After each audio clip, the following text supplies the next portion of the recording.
Hey everyone, welcome to Limitless Radiocast, episode 86. Hanging out with Jordan Preisinger today. He's a Brazilian Jiu-Jitsu black belt out of Trenton, Ontario, Canada. He's the owner and lead instructor of Limitless Brazilian Jiu-Jitsu and kickboxing. We get into some awesome conversation here. We talk about podcasting, YouTubing, putting content out there, putting in hard work to get the results that you want. We have an amazing time with Jordan, great conversations, so turn that volume up, throw those headphones on, sit back, relax, and enjoy the show.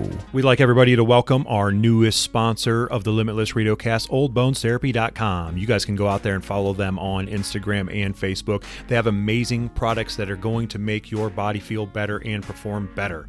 Compression knee braces, compression ankle braces. They have compression socks, shin sleeves, insoles for your shoes, all kinds of equipment that makes your body feel better. Things that Chad and I need, definitely myself. So look in the future. Coming up at you guys will be giveaways. We're super happy, super fortunate, super blessed to have oldbonestherapy.com with us here at Limitless Radiocast. So guys, go out there and check them out. Support them, buy some things. You're supporting them, you're supporting us. We'd also like to thank all our friends who help and support Chad and I do this show each and every week. Magic City Brewing Company located in Akron, Ohio. Limitless Tape, M&H Beans, Gateway Dental Care, Lashley Nutrition, Supplements and Supplies, Thomas Webb from D. Hoff Realtors, Lanky Fight Gear, Red Tail Tattoo Company, Candry Law LLC, and last but not least, James Klingerman's BJJ Foundation. Check them out for amazing BJJ techniques, help, and instructionals. What's up, everybody? Welcome to the show. Hope all of you are doing well. So Chad and I are greatly honored and privileged to hang out with, and I just asked him this, and I'm going to screw it up anyway, Jordan Preisinger. He's a Brazilian Jiu-Jitsu black belt. He is the owner and lead instructor at Limitless Brazilian Jiu-Jitsu and kickboxing in Trenton, Ontario, Canada. Yes. Up north, a friend up north. He also has his own podcast called Jordan Talks Jiu-Jitsu.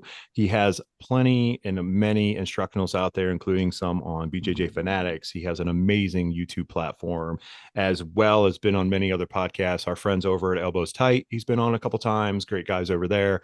So Jordan, man, thanks so much for hanging out with us. We appreciate it very much. Yeah, no problem. Thank you for having me. I'm excited to talk to you guys. Yes, it's been a journey. How's the journey for podcasting been for you? And just to ask you to start off. Yeah, like it's been pretty good. So we were Jordan Talks Jiu-Jitsu, but then I kind of felt like bad just because, it's for my co-host because you have some other guys with you. Yeah. Yeah, exactly. So when I first started the podcast, I just used Jordan Talks Jiu-Jitsu because it was just a good play on words with the YouTube channel being Jordan Teaches Jiu-Jitsu, right? Sure. So, and everyone told me, yeah, go with Jordan Talks Jiu-Jitsu, and I did, but I didn't really feel quite right about it. So, we kind of used that opportunity to learn how to be good podcasters, and then we started a new podcast called Talk Jitsu, where it's more inclusive name of the other guys, and yeah, it's great to start anew after learning how to do it good, because like the first couple episodes they weren't awful or anything, but it's like we kind of hit our stride and everything. Sure. It's really picking up now. Yeah. So I feel like lately the numbers have just been really amazing, and just shocked people want to hear us talk about jiu-jitsu. Same thing with you guys. I'm sure it's always like a weird thing, just like having a conversation with someone else and other people want to listen. So it's pretty, it's pretty cool. And I like listening to podcasts too. So, it's really interesting being the podcaster, right? So it's been a really cool experience for me, and weird journey in a way, just to I started the YouTube channel and did all this stuff, and then it created so much opportunity. So that's kind of what I'm doing now, is just trying to figure out how, more and more ways to use the YouTube channel for opportunities. Without going on and on. But so another example, I have my Trinidad Tobago camp coming up, and there's going to be a lot of YouTubers there, and it's already sold out, so I'm not selling it right now, but we're going to do like multiple, camps like that. And I want to invite other YouTubers or even jiu-jitsu podcasters to come and, make content together and just have a great time with the viewers and other camp participants. So I want to do stuff like that. And just like everything I can think of, I just like doing things. So, the more I can do, the better, for sure. For sure. I think that's a cool idea, Jordan. I think that's probably the first time that'll be something like that'll be done, where all the content creators are together, right? Yeah, the thing is, like, there's been camps, like there's like Jiu-Jitsu Globetrotters and Mm-hmm. Mm-hmm. but like realistically, and I don't mean this in a bad way, but a lot of their instructors aren't as well known, right? Mm-hmm. So it's Mm-hmm. more you're going for the experience because they are pretty fun and good camps, like they do a great job with them. Or there's like camps where it's more like high level instructors, or not high level instructors, high level competitors that are teaching. And Mm-hmm. some of them can be high level instructors, some of them for sure, but just because you're high level competitors, I mean you're a great teacher instructor, and For sure. that's another topic for sure. But but my point is, it's like I don't think there's ever been anything like this where you can hang out and train with YouTubers, because a lot of people they want the free content and they're spending time on, because in my opinion the content on YouTube is just as good as the paid stuff, Mm-hmm. if not better in most Sure. cases. So you have all these people that there's so many people care more about like YouTube and YouTubers than they do high level competitors, because for a lot of people, myself included, I'm just not all that interested in watching competition. So I feel like this has been like a neglected opportunity to, like, bring people together that people watch on a daily basis, the top YouTubers, and just have a great time. So that's one thing I'm really excited about, and I want to do one in Europe later in the year, and like I think like Croatia would be really cool. So I'm kind of looking into that, Yeah. but I also have to balance it with, like, flight costs and stuff like that, because some places are more expensive than others. But Mm-hmm. I don't want to go to like really I don't know the word to use is not boring of places, but like standard of places, right? I want Sure. to like Yeah. I want to You go make to it an like experience for the people that are coming, not only for yourself, but also for those who are coming to, be a part of that camp, which yeah, that's amazing idea. Like, good for you, man. exactly. Like, good Yeah. on you for like thinking outside the box. I mean, that's really a, critical thinking point of this world that we live in now of, podcasting, YouTubing and stuff like that. Like Chad and I talk about it all the time, and I have 3 kids. I swear, like they've grown up like on YouTube. That's pretty much what they Well, yeah, do. you Like remember Terry everything. when we first started the podcast. One of Terry's sons is like, "When you guys getting merch?" That was the That's the first thing first he thing asked he about. asked me, and I Like, was like, I don't even know that this is gonna. Your father's not that good at this, so.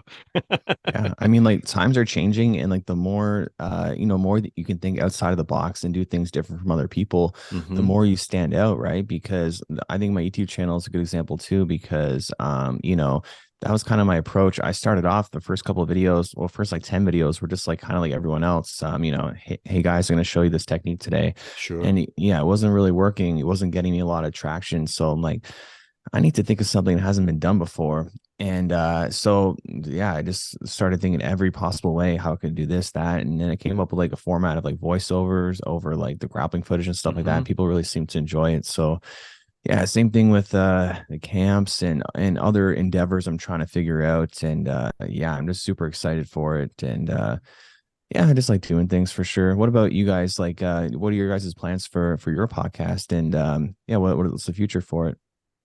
I mean, hopefully, I mean, same thing. Like the numbers have been really good. I've been really impressed. And for me, like just being humble, I'm like, who wants to listen to us? Like, yes, my goal is like I want to say one thing per every show, not only for our guests. Like I want to encourage them, obviously, to keep doing what they're doing. I want them to be successful. Like I want them to, because our community is tight. There's a a brotherhood, a sisterhood that happens in jujitsu once you become that family and you start training in it and whatnot. So I look at it, I want a listener to walk away and go, man, that really meant a lot to me. Like those guys care about what I'm doing. They know we're relatable in terms, we're middle-aged men, and Chad's my coach, Jordan, if you didn't know this, he's my coach. So he kicks my Okay, butt in cool. class all the time and all that kind of stuff.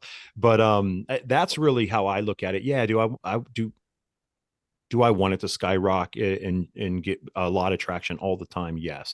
But I also want everyone to do it that's in it. Like I want you to be very successful in your show and doing everything that you're doing, as well as any other platform that's doing a jujitsu platform, if it's YouTube or podcasting, for that simple reason, just because I think there's enough of the pie for everyone. And how can we grow this community? How can we teach people that Brazilian jiu-jitsu is, there's so many sayings out there. It's this is the way of life, and this is this, and I'm all about that life. Or the high competitors. You don't have to be a high competitor.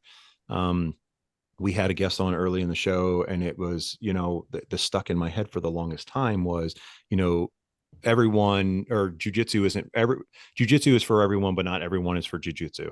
And I thought about that for a long time, and I was like, wow, there's some validity to that. But then Tom DeBlas had a post, and he was like, if jujitsu isn't for everyone, then we're doing something wrong. And I was like, you know what? He is 100% right. Like, we have to embrace the fact that anyone should be able to walk off the street and do it. And so how can we do that? Let's do a platform. Let's do a podcast. Chad, go ahead. Well, I think, with, our future in podcasting, I think we've approached podcasting a little different probably than some people, where it's literally just our hobby, right?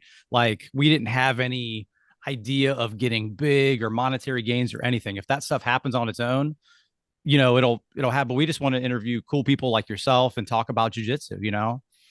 We both, I run a gym, and Terry has a full-time job. We both have families, so time is, kind of Time against us sometimes. But we just want to kind of get our names out there, and again, talk to guys like you and pump you up too. And let's be honest, it's fun doing this. It's fun making friends this way. And this, obviously, the technology era that we live in has made it completely possible. I mean, if you transition, the same thing with jujitsu, you went to seminars in order to learn techniques or whatever, or rented DVDs or rented VHS, back in Chad's ancient time. Yeah. But this was never a thought process of like, Jordan, when did you think like, oh, you know what? Like, I can do all this on YouTube, like a technology, and reach millions of people, or interview people via video and put that out there. That was not a thing to do before podcasting was face to face, which is awesome. I love those podcasts as well. But we can reach people like this, build friendships, build networking relationships doing that. That's one thing for me too, is building that friendship and that network. Like, I could reach out and ask a question like, hey man, what do you think about this? Or what's your opinion on this? It doesn't even have to be in a show. It could be off air, whatever. You know what I mean? It doesn't have to be that way. It could just be a conversation with friends and stuff. And that's kind of how we ran the podcast and decided to, is like, just hang out, like a couple people just hanging out and talking about jujitsu life and whatever. Yeah, I feel the same way. Just like podcasting is super fun, and just making content that people enjoy and benefit from is just really rewarding. So and I agree with you guys too. It's like one of the main reasons I wouldn't say the main reasons, one of the I don't know, major reasons for starting the podcast was just to meet people and talk to people, because like networking is so not just important, but it's enjoyable, because now I talk to you guys, maybe like 6 months from now, a year from now, we'll be like working on something together, or maybe you guys can do a favor for you guys, or you guys do a favor for me or something, you know what I mean? So like, there's so much that comes out of like the community helping each other.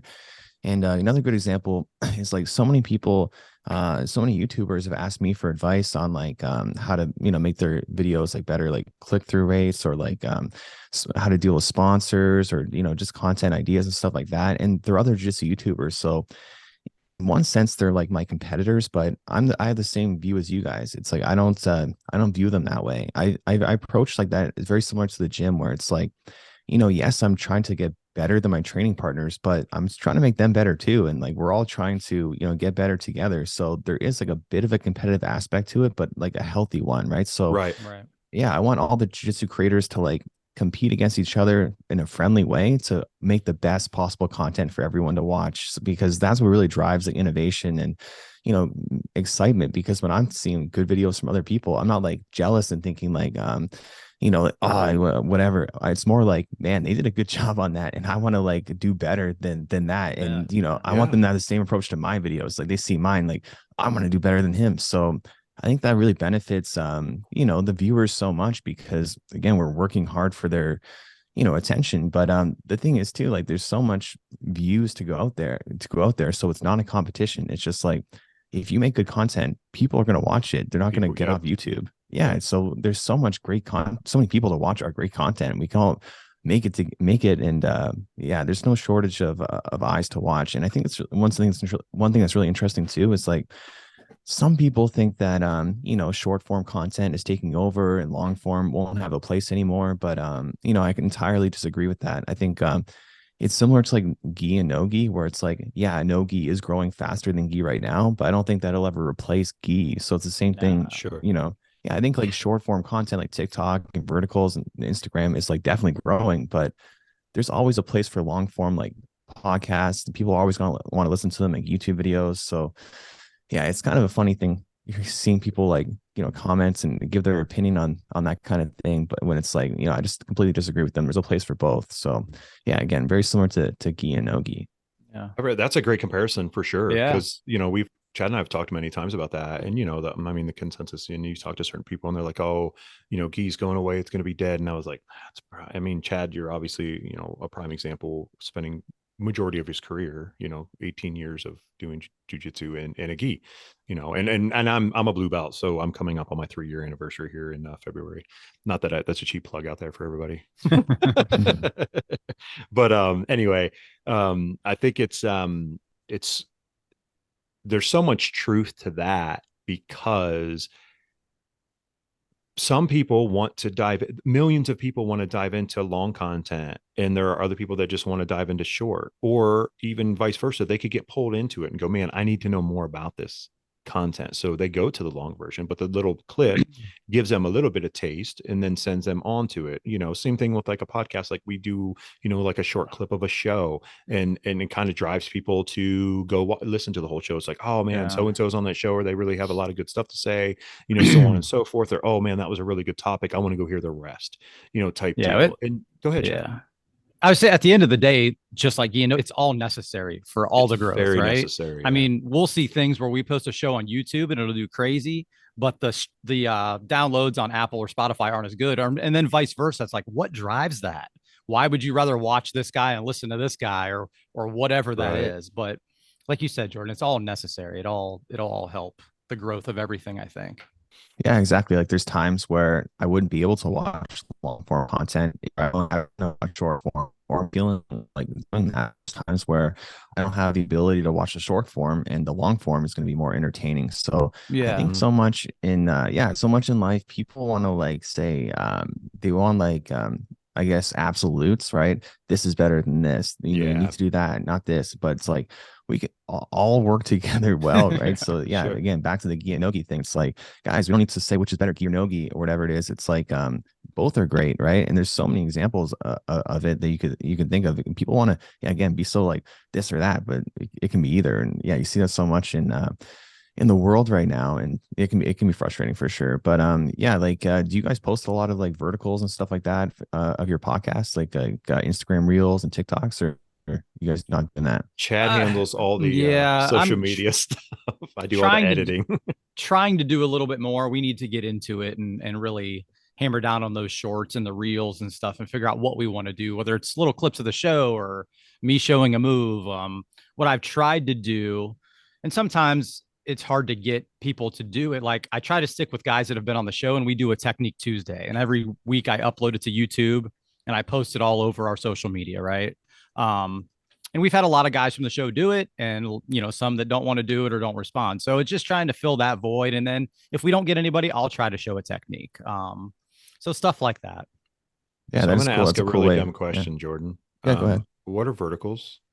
So verticals are just, like TikTok, Instagram, YouTube Shorts. Yeah, anything in that vertical format. It's just easier to say that because, reels are Instagram specific, shorts are YouTube specific. So sometimes I say verticals, I get the same question, like what are verticals? But it's just, I'm so used to like saying anything about it. Sure. Like, yeah. I forget it. People don't always like associate that word for sure. But you guys should try to get into that more, because it gets more eyes into the main content. Once we started posting verticals, we started growing. I don't know if that's the reason why, or because there's other factors too that came into it. But I think people really they might hear of a podcast and think, okay, maybe that's good, but they never will check it out, right? But if it's on like Instagram or TikTok, they're like forced to, because it's in their feed. Yeah. And they're like, okay, this is pretty good. I wouldn't mind learning more about this. So yeah, I recommend that. And you can do it really cheap too. Just like hire like an editor from you can hire really cheap editors that can just like pump out a bunch. I have an editor that isn't as cheap, but like he does jiu-jitsu, so it makes it easier for me to do things. You can get an editor that doesn't do jiu-jitsu, and they'll like do it on the cheap for sure. So yeah, just something to think about. Yeah. Definitely. No, I appreciate it greatly because anytime, and I'm always trying to read stuff, trying to update what's going on in the world in terms of, from a technology standpoint on that, or, that like Chad and I have that discussion like, hey, what do you think about this? Or he'll call me and say, hey, I got an idea. Let's do this or let's try this, and so on and so forth. And just like Um, jujitsu, technology, all this social media stuff, it's the good and the bad. It's great that there's so much info out there, but then it sucks that there's so much info out there, right? It's like, man, what do I look at? What's good? What's bad? You just got to kind of, I guess, look at it all and sort out what you don't like or sure. what you do like. Yeah, very similar to jiu-jitsu in the sense that like, you can like take techniques and learn from so many different people, and that can be Mm-hmm. good. Or you find someone that really resonates with you, Yeah. and what they're teaching just goes into your brain so much easier. So Mhm. yeah, that's helped me a lot, like finding, creators that explain things very well for the way my brain works, right? It's because I didn't have any experience doing any of this before, so everyone had to kind of like watch me learn how to edit, how to like present, how to make videos. And so like a lot of the earlier ones, even though they did well, they just weren't as good. They were just I was just throwing tons of information at people like as quick as possible, no breaks to even like breathe or think. And yeah, so like I've gotten better at that, but it's like, just like jujitsu, it's just a constant progression to throw out what doesn't work and keep refining the techniques that do work. And yeah, it's cool that jujitsu has so many parallels in everyday life. And yeah, so yeah, it's pretty cool. Do you steer your students to stay away from certain content? Not in general because you don't like it, but I mean like, oh, that's too technical, like don't watch that, or let's not do that. Let's watch this out of curiosity. Yeah, I've never done that ever. And Okay. I think the reality is too, when it comes to jujitsu technique, it's like most of jiu-jitsu technique is the same. Like most of what people are teaching, I would say like 90% of it's the same. Maybe like 10% is like variations of details or, maybe more niche of stuff. But for the most part, it's all the same stuff we're teaching. So, because I had the question last night, someone asked me, they're like, is it poor gym etiquette? If like, I go to a gym and they're working on something specific, like I wouldn't be able, like, I'm just visiting it. I couldn't like, tell anyone like, what they're working on. So it wouldn't be nice. I'm like, yeah, on one hand, that is true. I agree with that 100%. Like, but at the same time, it's not like they have any magic techniques that like they don't want to expose to the world. Like Sure. it's all the same, but like it's more so for the fact that that's what they're working on right now, specializing on it. So it's like you wouldn't want to, give that information to other people. But again, it's not like secret cheat code techniques. It's all the same stuff. So yeah, I never mind when my students learn anything from any source. There's so much like if it's poor technique, usually it's going to get called out and it's not going to do well in the algorithm. It's just going to not do well. So most of the stuff you see is pretty good, other than like, definitely on Instagram.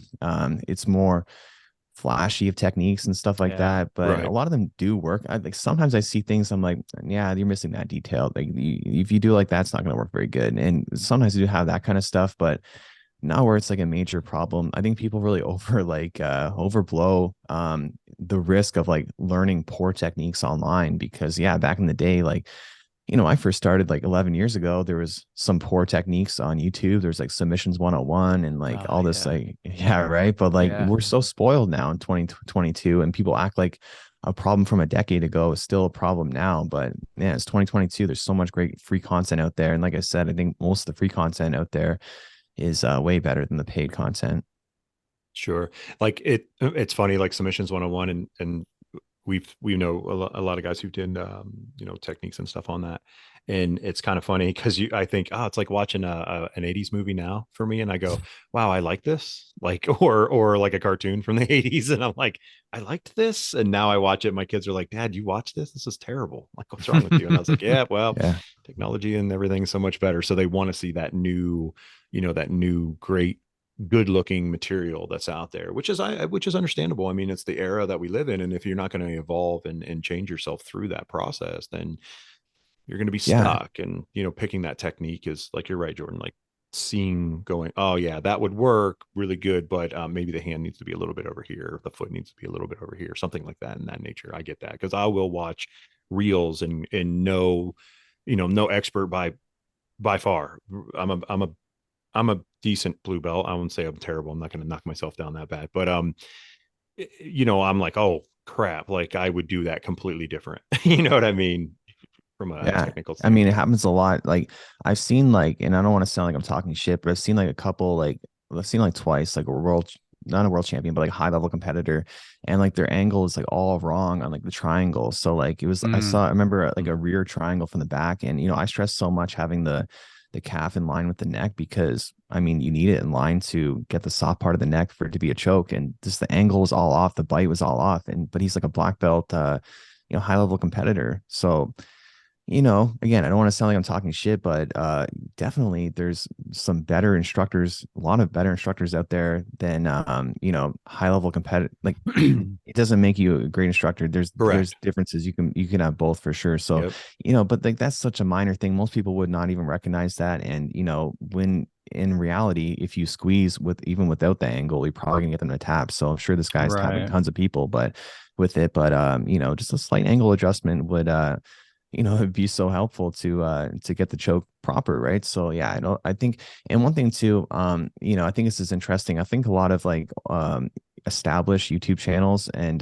content creation, what like jiu-jitsu YouTubers, they haven't quite adapted to 2022 in the sense that like, the thing is like this is a business, yeah, it's for fun and everything, but like if you're making money from it, it's a business. So I think people should upgrade their equipment way more and even just upgrade their editing skills a little bit and just put a little more into it because Yeah. and again, I don't want to sound like I'm talking shit, but like a lot of the older ones are still doing things they've been doing the same for 10 years, right? So Right. they're not getting quite the views as like as the newer YouTubers, but they could, be doing well too. And I want everyone to do well, right? And the way I treated the YouTube channel was like, okay, I want to like if I'm starting a business, you need to put money into it and to get the equipment you need. So I spent $10,000 on a laptop and a camera, and I'm thinking, okay, well, I spent all this money, I better succeed. Like I don't want to fail. It's like Sure. burn the ships type of mentality. So but like it's only $10,000, which yeah, that's a lot of money, but at $10,000 to start a business, right? So most businesses cost more than 10,000. So I think it's a pretty cheap business to start. And yeah, it's been like I paid off my investment, and more and everything. So yeah, I think that everyone, all the content creators or whoever it is, even if it's not content creation, whatever it is, people should always be thinking like, how do I improve? Whether it's jiu-jitsu or whatever it is, just like how can I improve and what do I need to do to get what I want, right? Because I want to be a successful YouTuber. Like when I started the channel, I asked my wife, I'm like, hey, should I write on Facebook when I announced my channel that it's going to have 100,000 subscribers? And she's like, no, don't do that. You don't want to sound cocky and then put pressure on yourself if it doesn't happen. But I'm like, okay, fine, I won't do it. But then I wish I had because I knew I was going to get at least 100,000 subscribers. I knew it for a fact because I was willing to put in the work to make it happen, and I knew I had the skills to that people be interested. I have good teaching skills. Like, yeah, I'm proud of that I've done that. So, and that's, I don't want to go on a big rant, but I think sometimes people, they don't like when people acknowledge their own skills or their own successes or whatever, which I find strange because, I worked very hard to become a good jiu-jitsu instructor and become good at jiu-jitsu.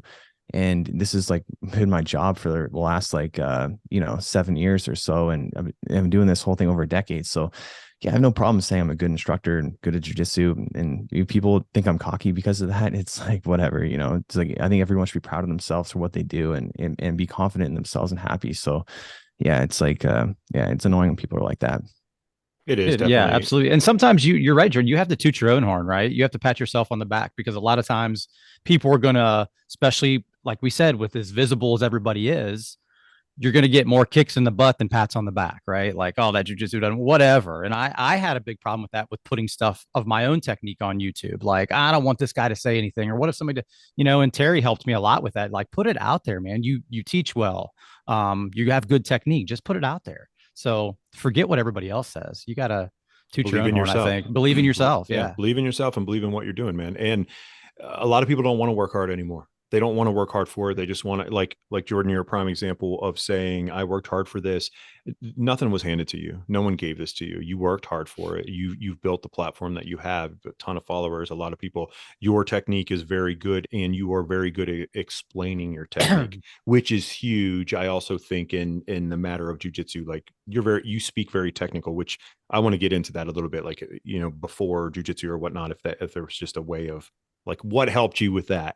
But you're 100% right. Like, I tell people all the time, tell my kids, I teach my kids this, like, I'm like, be proud of what you're doing, like push yourself, like don't judge, like you're not just being cocky and tooting your own horn, like believe, because that's got to give you your own confidence. So that's like going in, I could sit here and I joke about it a little bit, but I could say I'm a 45-year-old man that started jujitsu in my 40s. I'm a blue belt and I'm awful. I am, but I'm not awful at jujitsu, and I know I'm not awful at jujitsu because I have good people around me that reminds me of that, and my technique it proves itself. Like, the proof's in the pudding on the mat. Let's say the mats don't lie. We say it all the time, it's cliche or whatnot, but it's good. I mean, I love when people do that, because I guess that's a catch-22. I love when people do it when it's legit. It is annoying when I look at things and go, you're kind of basing this off what you haven't really done anything. Like, you're just saying this, you know what I mean? So I guess there could be an argument of two different sides of that. I agree. So I think a good example is like Gordon Ryan was saying, like, someone asked him, why do you have so much confidence, or where's that come from? And he was saying it comes from execution, because if you can tap the best guys in the world, in the training room and competition, like, the proof is in the pudding, right? So I think it's important to always give yourself proof, that to be confident, right? It's like, it's hard to be confident without achieving anything or doing anything, but so you got to do that first, gain some confidence from that, and then just keep going. Just do this, do that, because you keep proving to yourself you can do what you set out to do, right? So yeah. Did you have, like, I mean, in jiu-jitsu, did you have a friend like brought you to jiu-jitsu, introduced you, or was there like that process of your thinking, or was that always Jordan? Like, Jordan always thought this way, like in school, or did your parents or siblings like kind of mold that into who you are? Yeah, I think one thing, I don't think this is a big deal, but I'm pretty sure I have ADHD, and I don't mean that in like a bad way or feel bad for me or anything, but I just think it like yeah, it's not a big deal. It's just the way I think, and it makes me neuro divergent. It's not a huge deal. So just my personality, but like, Sure. Just the way I kind of view things. I think I view things very logically and analytical, just the way my brain works. It doesn't work great in every aspect. There's deficiencies that I wish I was smarter in other ways, but Sure. yeah, in the way of like analyzing things and seeing what's right, wrong, what'll work, possibilities, problem solving, that is something I'm very good at. And again, I don't mind saying that, because I can admit my faults as well. I can admit the things I'm good at. So yeah, I'm very good at that. And I've never had anyone to really help me through this whole thing in jiu-jitsu, and I don't mind taking all the credit for it either, even if it sounds like cocky, like I said, but just because, like, my first coach, I had him for like 2 years. I didn't agree with everything he did, and just the way everything was run. So I quit that gym, opened up went to a different gym, got a ton of criticism for switching gyms. Like, I was a creance trader, all this stuff. And it's like, oh my God, I had to deal with that. That was a big pain in the butt. And then I left my other gym, the one I joined after about 2 years, after I got my purple belt, because I started my own gym. I started my own gym after 3.5 years. I was a blue belt. Yeah, that's crazy. Like, most people should not do that. But I believed in myself. I knew I could teach jiu-jitsu very good. I was winning jiu-jitsu tournaments at blue belt, killing it, just absolute divisions, everything. I was a very successful competitor, and I knew I was going to my purple belt soon, right? So I've been training now 10.5 years, and only 3.5 of those years has been under someone else. So, I completely took it into my own hands and learned everything I could online, trained as much as I possibly could, train with anyone I could and who could teach me. Sure. I didn't want to take I didn't want to be like mediocre or just good at jiu-jitsu. I wanted to be the absolute best. And that was my goal. So even if I haven't gotten there to where like, I'm like not Gordon Ryan status, I can admit that, right? He's pound for pound the best, but if you aim to be the best, you're probably going to be at least high level. So, which is like amazing too, right? So anyone that becomes high level, they're going to be pretty happy about that. So like, you just have to, if that's what you want, that's what you should aim for, and put absolutely every bit of effort into making that happen, which is what I did for years and years. And then, but now my focus is more on teaching jujitsu, and I want to be the absolute best teacher in the world. And it's going to take time to get there. I got to keep working on it, keep learning how to teach better, how to get even. I got to keep getting even more technical, learning even more different possibilities and games I don't currently use. So Mhm. that's where all my attention is going now. And then some people want to see me compete, and I kind of go back and forth if I do or not, because I just don't really enjoy it. But I do want to, prove to myself and others I can achieve quite a bit on the competition stage. But at the same time, it's going to take away from my goal to become the best teacher in the world. So it's It's a tough. hard balance. That's a Yeah. life workout type balance. I mean, training, and you're taking away from your students. So that teaching part, like passing on your knowledge and what you've learned. And, it's the cliche in our community, the combat sport of jujitsu, so whatever, oh, hey, how do I get better at this? Well, you can't just do this one day a week. Like you can. And I want people out there to realize, like, yes, you're a higher percentage than people that aren't doing it. If you're only doing it one day a week, would I highly encourage you to do it more? Yes, because you're not going to really get better at it unless you're putting that time in. Do you want to be great at this? You have to put the time in. You do. And you have to believe in yourself and be confident in yourself. And it is like, yeah, you need a little bit of that edge to yourself to show up to the gym every day, train hard, train smart, be a good partner, be a good student, listen to your coach, ask questions, all that kind of stuff. But you're not going to get there unless you're doing that. You're willing to do that. Well, What were like you we've gonna? said, Yeah, what I was we've gonna said say, go many ahead. times, jujitsu more than anything is you get out what you put in, right? I mean, Yeah, for sure. a lot of things are like that, podcasting, whatever we're doing, but jujitsu, man, it depends what, again, you have to figure out what you want Depends out of what you want this. out of it. Sure. Yeah. Yeah, I agree. I think most people, they think they want to be the best or Yeah. good, but they don't quite, because you know, a good example is like the mentality of someone that truly wants to become like in the MMA room. You go to an MMA gym, if there's someone that wants to become a champion pro, and they're gonna have such a different mentality about every aspect of training, as opposed to just some amateur that's like thinks they want to be the best, right? Right. The other person's actually putting the work, doing absolutely everything they can, but even then, a lot of them aren't doing absolutely everything they can. They put in like the close to minimum or average or whatever. But if you want to be the best at something, you need to take every fiber of your being and make that happen. So, like I said, I didn't say, but yeah, like I think you need to be a little bit crazy in a sense of You like do. just super focused, like that's what you want. And for a lot of people, becoming the best isn't worth it. Like becoming just good at it, it's just fine, and it'll be you know, that'll make them happy. But for me, like I want to be the best at absolutely everything I do, which isn't possible. It's not going to happen for everything I do, but doesn't mean that's not my goal. So, like I said, Right. if you shoot really high, you're at least going to become very good at it. If you shoot to be the best, you're at least going to become very good at it, and way better than the people that just shoot to be average or shoot to be good and don't put that effort in. So, yeah, I think, like you said earlier, a lot of people don't want to work hard, and it's just they're just not going to get what they want, right? So, yeah, I'm working really hard, and I want to have the best YouTube channel, best podcast, best, jujitsu, best teacher, absolutely everything. And I think everyone else should strive towards that too, if that's what they want. But yeah, Mhm. not everyone wants that, which is completely fine too. It's not fun. I'm just kidding. Yeah. Like Well, because I'm like, push yourself harder. Like even yeah, my kids, like I'm not hard on them, but I'm a driver for them because they'll see me doing stuff. And for a prime example, it's kind of lame, but I started doing push-ups again, and Chad and I have done this for several years. As many push-ups as I'm only doing 100 a day, but right now, like my son's like my 9-year-old son who plays every sport. He's like, Dad, why are you doing push-ups like out of nowhere? Like you just start jumping down. I was like, get down here. Like come do them with me. I was like, you can do these too. Like you want to play this, you're doing this and doing that. I was like, you're not gonna get any better unless you put the work in. Like you have to. Like I'm putting the work in because I want to get stronger and get better. I need to get back to where I was.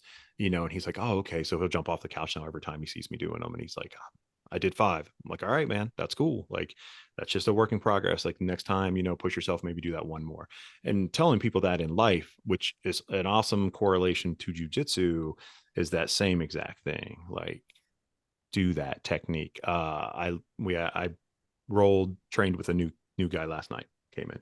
I let him. I knew the move. I'm not an expert at the move, but I said I want you to keep doing it over and over and over with me. Like you put me in the position you do. It was we were doing a flower sweep, a pendulum sweep, and then into a collar choke through the mount of that sweep.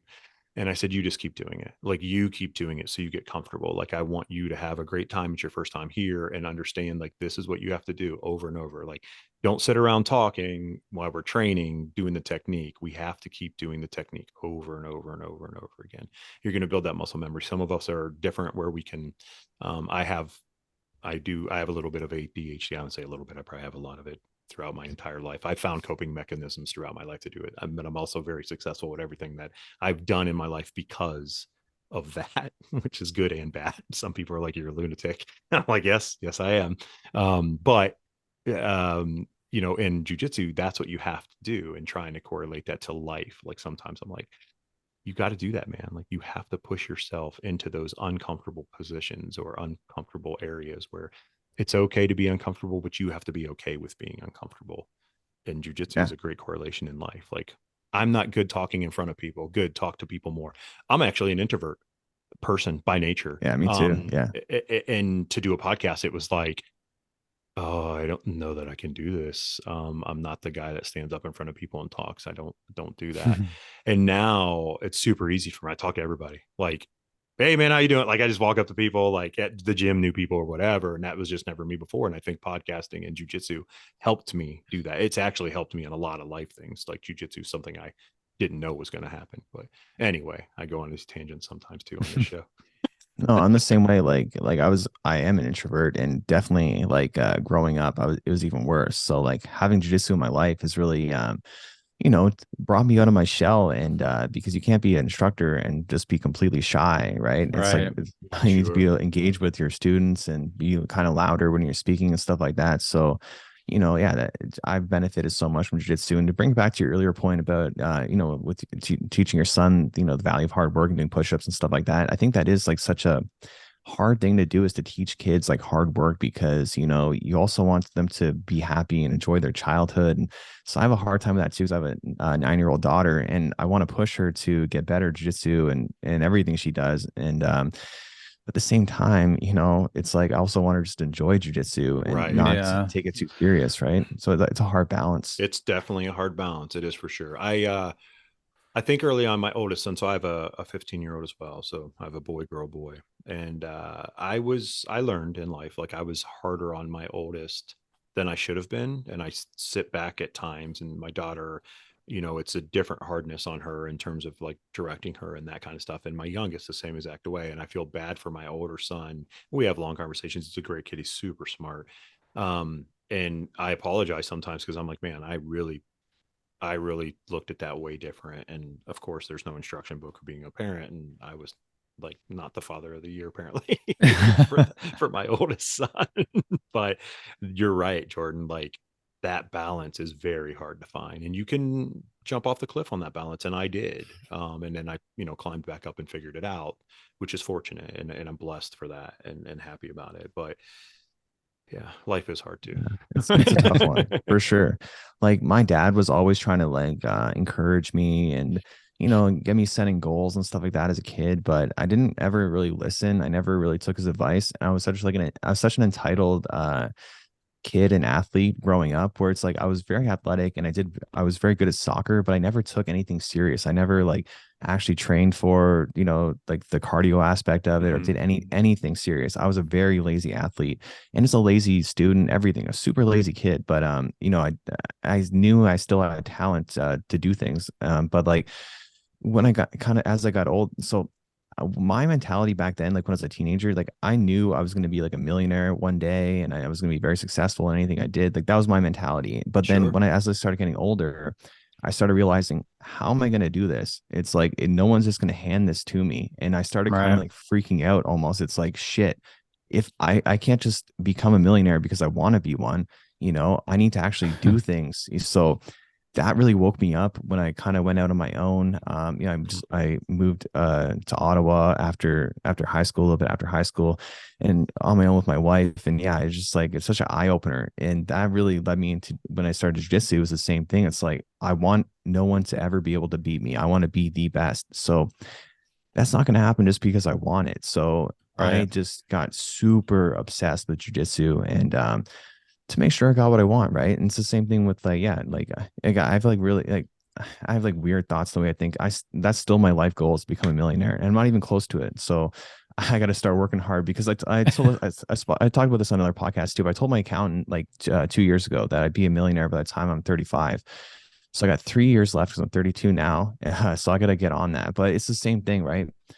It's not going to happen unless I put a lot of work into it in the next 3 years, right? So if anyone wants to apply that mentality to jiu-jitsu or whatever it is, it's the same thing. It's like you're not going to get good at something, get what you want just because you want it. You need to put in the work. And You have again, to. I did not realize that as a kid. I had so much wasted potential. I could have like wrestled in high school. I could have did so much more competitively. I could have started jiu-jitsu sooner. I could have started boxing like I wanted to earlier, and I'd be a lot in a different place now. But I just thought life was just going to hand me what I wanted. So I'm really glad I kind of woke up like very quickly from that. Well, not quickly. I say it took a long time, but it was like a quick like realization. I was like, Sure.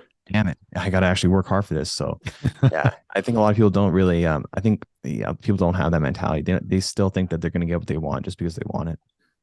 And another thing to piggyback a little bit, like everyone out there, don't think that it's too late. Like, don't think, well, I'm past that. Like, I can't do that. I mean, no, you can, but as Jordan's saying, man, you got to put the work in. You got to push yourself mentally. Mentally is probably the hardest thing that you're going to have to overcome. I mean, depending on what you're going to do, yes, the physicality of something via BJJ is hard. Sure, it is very hard, but trust me, you can be in the worst shape of your entire life and come in and do this for 6 months, and you'll start seeing a translation and a turnaround because we have seen it. I know Jordan, you've seen it. Chad, you've seen it multiple Yeah. times. It's prevalent to understand that don't just quit now or don't think you can't do it because you're at a certain age or a certain point in your life. Just understand that if you want it, you got to get after it and you got to go after it and push yourself in order to, to work for it and do that. I was going to ask you something about were you going to say something, Chad? Yeah, I was just saying we hear it all the time, if you run a gym or you're around it, like I'm out of shape. I need to get in shape before I start jujitsu. Like there's nothing that is going to get you in shape for jujitsu. I don't care if, I ran for 10 years, not to yeah, interrupt, and different. long distance marathons. Like I had huge cardiovascular, huge endurance. I went to my first jujitsu class and was like, what the? I was like, and I rolled right away instantly that first night, borrow gi, first night, whatever, so on and so forth. And I was hooked right away. But I was like, came home and my wife goes, how was it? And I'm like, oh, well, I'm going back all the time. And I was like, and running doesn't do anything for you. It just Exactly. makes you in shape. Yeah. Yeah. I agree. Like, people shouldn't kind of like discount themselves. They can't start now because either age or maybe like a pre-existing injury, because they can be worked around in most cases, or yeah, like fitness too. People should just jump right in because today is a lot better tomorrow, right? Tomorrow, right? So if you're like worried you started too late, don't keep worrying about it. Just do it anyways, because I mean, there is some truth to like if you start too late, you might not be able to become the best in the world, but Right. that's not important to everyone. I would say the majority don't want to be Gordon Ryan. They just want to be proficient at jiu-jitsu, good enough to enjoy it and not get completely smashed all the time. Which yeah, it can be hard to do. Like no matter how good you get, for the most part, there's going to be people in the gym that can beat you, and just the way it is. That's just the way it is. Yeah. I have yet to have somebody come in their first day or week and say, I want to be a world champion. Yeah, Right. exactly. So, Man. we're just we have to cater those hobbyists and stuff. I'm saying, yeah, but what's funny though is that before I even started jiu-jitsu, I told my wife that I'm going to be a champion at this, and yeah, like I'm not a world champion, but I'm happy with what I achieved. But I had that mentality more so is what I'm saying, like but my mentality is so different from the majority of people. I was gonna say, you can tell, like Jordan, your mentality is different, and that's for anything you do. Correct. I was gonna say that's your life, and that's good because you're a driver. You push yourself. like not saying you don't, because you, for other people, like you encourage millions of people, which is great, and that's what we want. But you push yourself hard, and you can tell that by the way that you speak and the way that you teach. And anyone out there that's listening that hasn't gone out there and look at his techniques and how he speaks and breaks the techniques down, you will see that, you will pick it up instantaneously. Because the several videos that I've watched of yours and following you on Instagram, I'm like, oh yeah. Like Jordan teaches a little bit different than other people do, just the way you speak. I appreciate that a lot. Yeah, I worked really hard at it. And sometimes people don't really get me so much. Like sometimes it doesn't bother me. It's whatever. But sometimes people will comment, oh, you're so cocky, or I can't believe you said this. Or sometimes people will act like I try to manipulate the narrative of like a role or something like that to benefit me or whatever. But it's like, if I don't give context, people will make assumptions. And if I do give context, people will make assumptions as if I'm like making excuses. So you can't win either way. Right. And so I just realized I'm just going to say what I think. And just if people don't like it, it's more so that they don't understand me and have enough context about the kind of person I am. So yeah, I'm definitely a weird guy, and like very unique in some ways that are good, in some ways that are bad too, because having the mentality I have where it's very like, be the best, it's like it's very hard on myself as well. So that comes with the territory. So yeah, it's not all like rainbows and sunshine to be like exactly highly motivated, right? Yeah, pros and cons of everything. It's good to have a balance. So yeah, I don't know where I was going with that, but yeah. No, it's good. But I mean, you're 100% right. Were you going to say something, Chad? Nope, go ahead. Oh, okay. I want to ask you, Limitless, how'd you come up with the name? Yeah, I was just, great question. I was just thinking of like, okay, I got to think of like something good that sounds, because like Trenton Brazilian Jiu-Jitsu sounds, well, there already was one, and it just doesn't sound very fun. So I had a bunch of names of words I was kind of trying to pick from. I had like a bunch of bad ones. One was like Power Up Jiu-Jitsu, or Brazilian Jiu-Jitsu. That's the only one I can really remember. But then I had Limitless, and I asked a couple of friends, like, what do you think of this one? And they liked it, and then it just really grew on me very fast. And I liked it. How do you guys think of Limitless for your podcast? It's the same type of thing, kind of. It's very hard. It's very hard to come up with names. Like, you want it to be catchy, but you don't want it to be, I don't want to say dumb, but you want people to look at it and go, okay, what does that mean? That's what projected me to say, to ask you, Jordan, like, how do you come up with it? And very obviously vice versa, ask us. And Chad and I went back and forth, like, how are we going to do this? And Chad, you were doing push-ups, right? Yeah, I was like did like a little push-up workout, and I had like Fight to Win on in the background on Flow, right? And I heard the word Limitless. I don't remember in what context it was, if it was an advertisement for something, but I'm like, that's it, Limitless. Yeah. And I called Terry, and I'm like, I was like, we have to figure out how we want to wrap that into, how we want to, because if you look up Limitless, there's a bunch of different Limitless podcasts too. So, and we came up with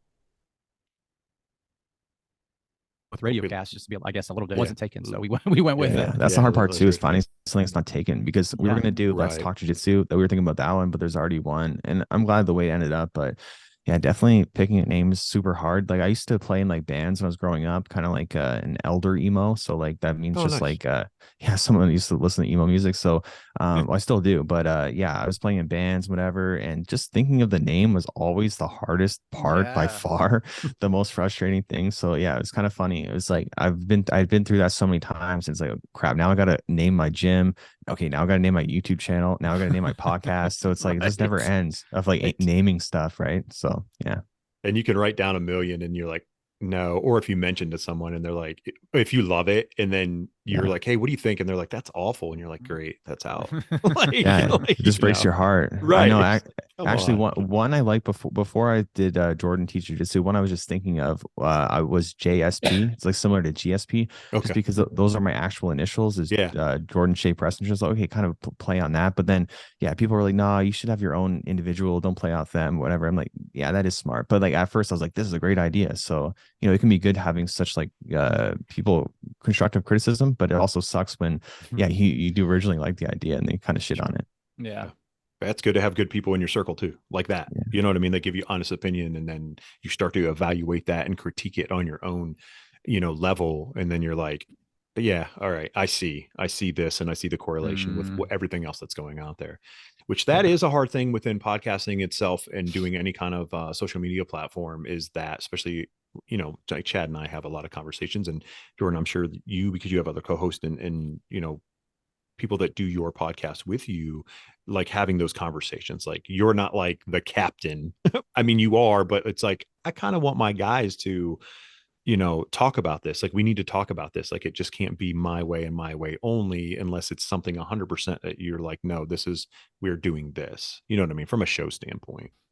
Man, 100%. And it can be like the hardest criticism to take, but it's like the most important. Like if people are like commenting on your videos, like any sort of criticism, like, and this consistent people are doing it, you know, multiple people, you should listen to it. Even if it's hard, it's like, damn it, you know, they're right. I got to fix this or whatever. Yeah. Same thing with like, you know, I like having like Joey and Mike are my co-hosts. I like when they give input and, you know, with how they want the episode to go and stuff, because I feel like they do kind of rely on me a lot, just because you know, I kind of know my way around how to do things, but it's also like it's just a lot of work all put on me. So yeah, I do appreciate when, you know, they give their opinions. And I have an editor and a project manager too, and it's the same thing. I don't want them to give me like, I don't want them to be like yes men. I want them to tell me what they think, and, you know, because I don't always have the best initial ideas, and they can, you know, refine them. We can pick the best you know, options to go off of together. So yeah, builds a better team that way. I mean, I tell people at work all the time, I'm a project manager on, you know, certain projects and whatnot. And that's the first thing I say in like our touch point meeting that we kick off.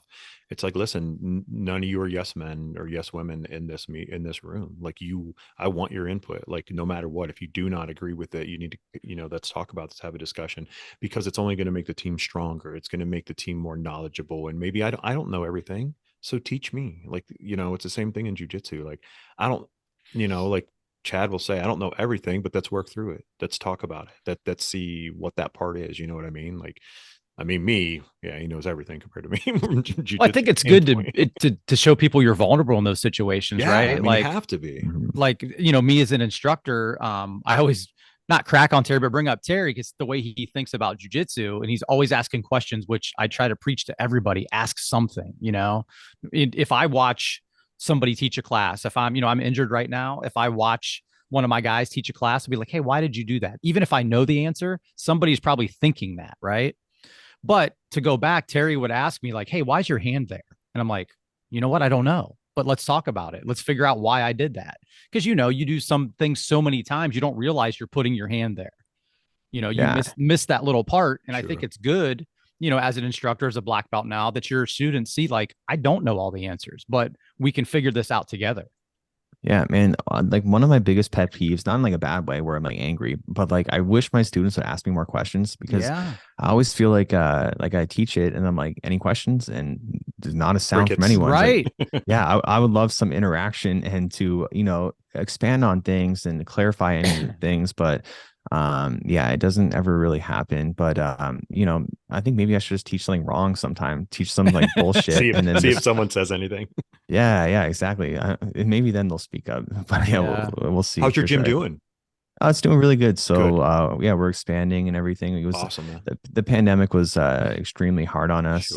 Yeah, in Canada especially, because we had multiple lockdowns and vaccine passports, all this stuff. Like I know some states had that, but some didn't. And we were just super hardcore. Like Canada was super hardcore. So very hard to run the gym during that time. And but we've like bounced back better than ever. Good. And now we're taking more space. We just rented an additional unit. For now we're gonna have a shower. We're gonna put the podcast in the gym too. So that's gonna be very cool. Yeah. And that way I can like, you know, lift and train and then do the podcast or work or whatever. Because now if I want to go to the gym, it's just like during the day, it's super inconvenient because I got work to do. But now if I go there, I can work and work out and shower and just makes my life way easier. So you put all your, I mean, one-stop shop, man. Yeah, I mean, you put it all in one basket, which is not, it's extremely intelligent, because you're utilizing your time the way you should utilize your time in order to better the product. It's, again, you put the work in, so you're making it easier on yourself. Like, you're working smarter.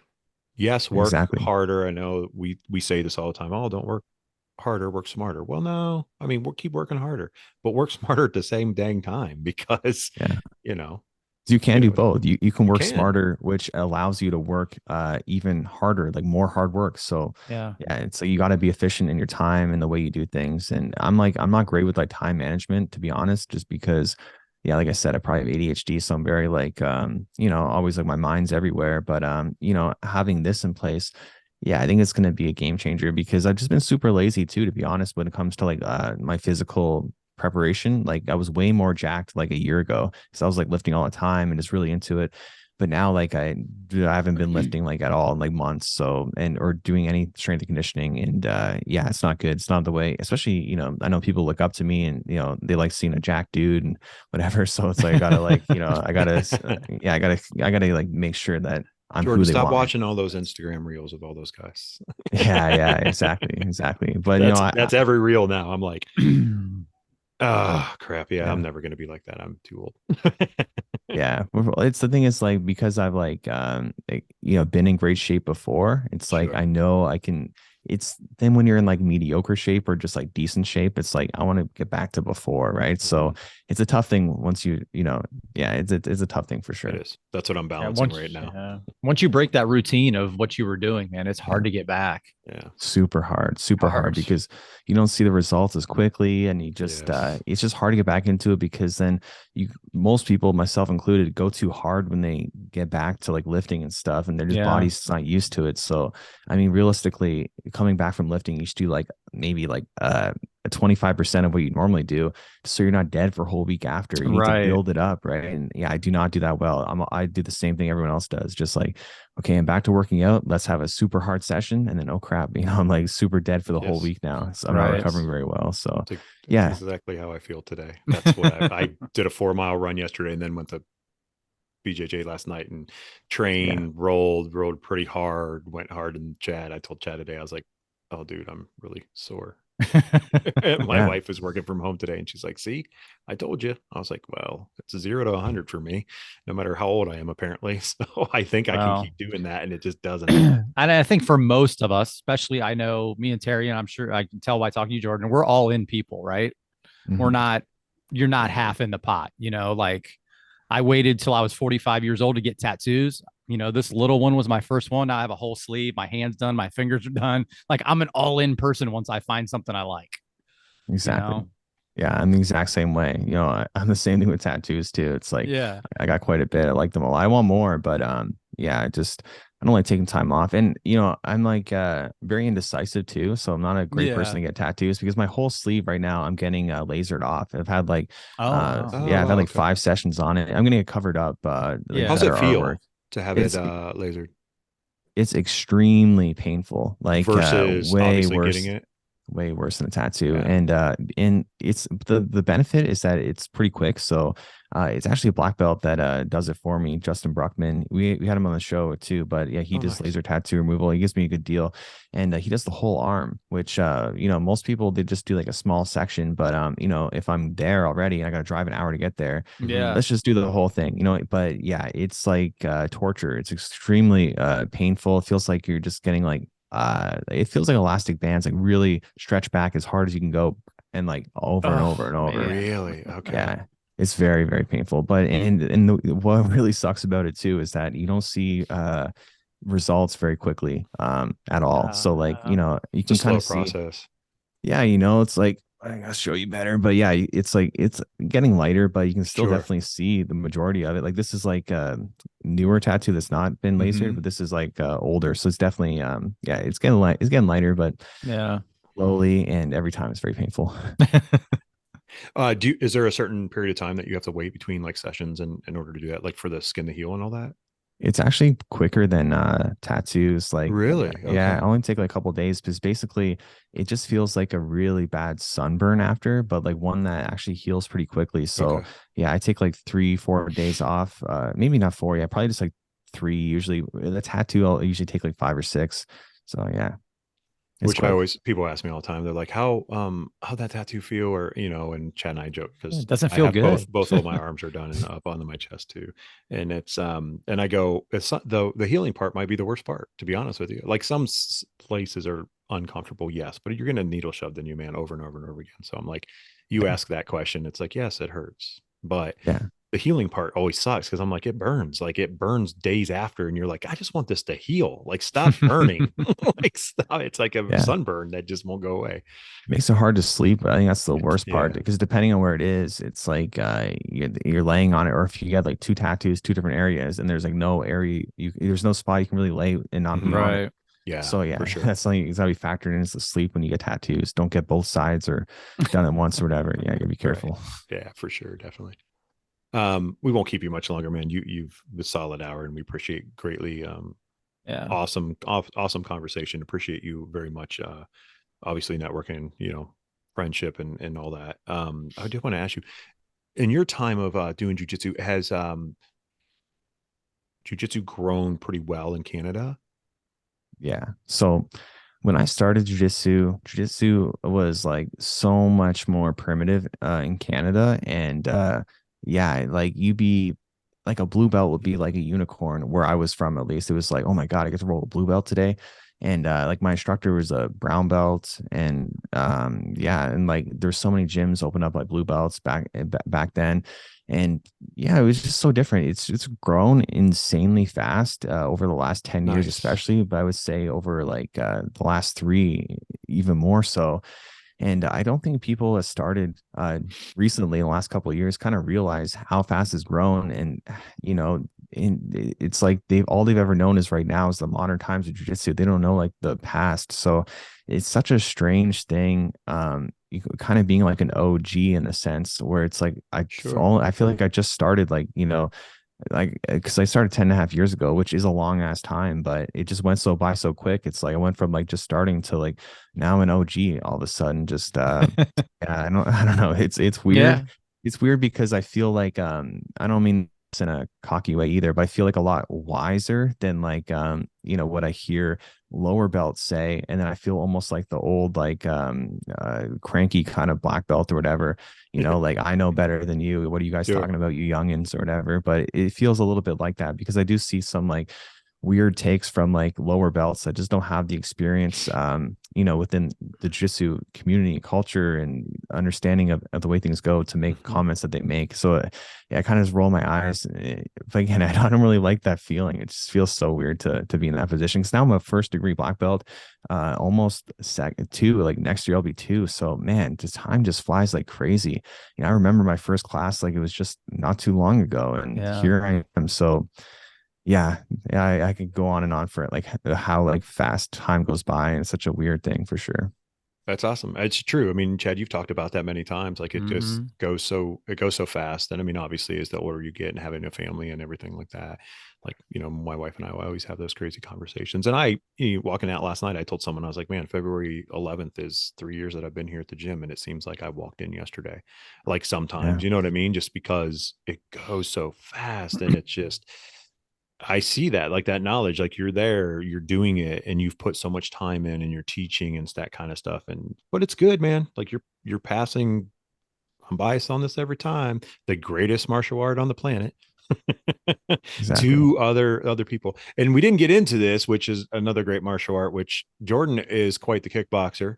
Thank you. He's competed high level kickboxing for and won very high level much too. And I know we didn't talk about that, so maybe another time we'll hook up with Jordan and talk and get that on. Yeah, just to clarify, Yeah.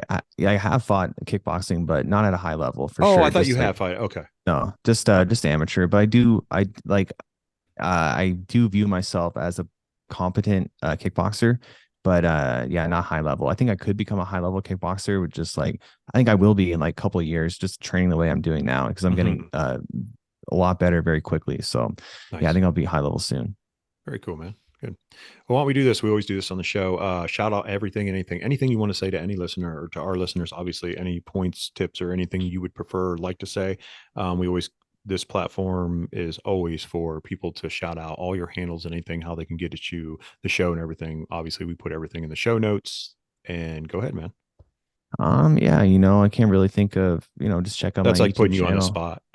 Yeah, right. Exactly. Yeah. So yeah, check out my YouTube channel, Jordan Teach Jiu-Jitsu. Check out the podcast, Talk Jitsu, Instagram, all that kind of stuff. And yeah, anyone listening, I just hope you guys enjoyed the conversation. I hope you feel maybe a little bit inspired to, achieve what you want, because, we only live once. And if life is a book, you want to have a very interesting book at the end. You don't want it to be boring. So you got to make it as exciting as possible. And books have ups and downs, and so does life. So just keep going. And yeah, let's write our books so that they're actually interesting to read. Very cool. Yeah. Very cool. Very good stuff, man. Appreciate you greatly, Jordan, for everything you're doing. Thanks for giving us the time, hanging out with us, man, building that friendship, that networking. If you ever need anything, obviously reach out, and I'm sure vice versa. We'll do the same, and keep doing what you're doing. Keep teaching the great art of jiu-jitsu to every student that walks in the door, and keep dropping all the platform stuff, and because it's really good. Everyone out there, if like I said, if you haven't seen it, go out there. And this just kind of hit me and we talked about this earlier. Don't be afraid to pursue that dream and push yourself. And if you have to spend money in order to do it, understand something: money always comes back, but that time does not. So take the chance on yourself, and put yourself out there. So without further ado, Jordan, thank you so much, man. Yeah, thank you, Appreciate man. Greatly. Everybody out there, you guys keep doing what you're doing. We'll see you next week.